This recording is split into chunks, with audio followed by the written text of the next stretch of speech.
বৈষম্য বিরোধী আন্দোলনে নিহত শহীদ আবু সাইদ হত্যা মামলার আসামি বেগম রোকেয়া বিশ্ববিদ্যালয়ের সাবেক প্রক্টর শরীফুল ইসলামকে গ্রেফতার করেছে পিবিআই রংপুর। এ নিয়ে এ মামলায় ৩ জন গ্রেফতার হলো।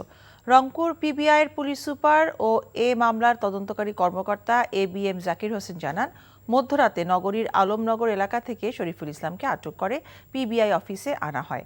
আজ তাকে আদালতে হাজির করে জিজ্ঞাসাবাদের জন্য রিমান্ডের আবেদন করবে পিবিআই।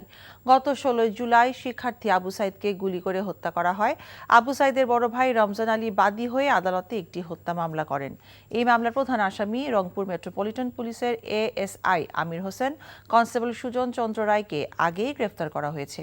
আদালতের নির্দেশে তারা রংপুর কেন্দ্রীয় কারাগারে রয়েছে। টাকা চুরির জন্য যদি আমার গলায় জুতার মালা পরাইতে হয়, তাহলে আমার শালীর সাথে প্রতারণা করার জন্য তোর ফাঁসি হবে। দুলা ভাই, আপনার তো ঘর জামাই বইলা একটা পরিচয় আছে, আমার তো তাও নাই। ছেলে রাজনৈতিক ফ্যামিলির মেয়ে হয়ে ওই কাজ করবে। যারে পাবো হারে পিটাবো, রক্তের নেশায় ধরছে, রক্তের নেশায়, কাঁচা রক্তের নেশায় ধরছে।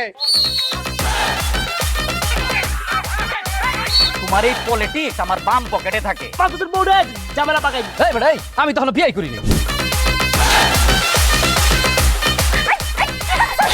দুইটার আমি গুলি করে মারু। মাসুদরা কোনোদিন ভালো হয় না। আপনার পোশাক আশাক দেখে কিন্তু আপনার তালুকদার বংশের লোক মনে হয় না আব্বা, আপনার মনে হয় যে আপনি ফকির বংশের লোক।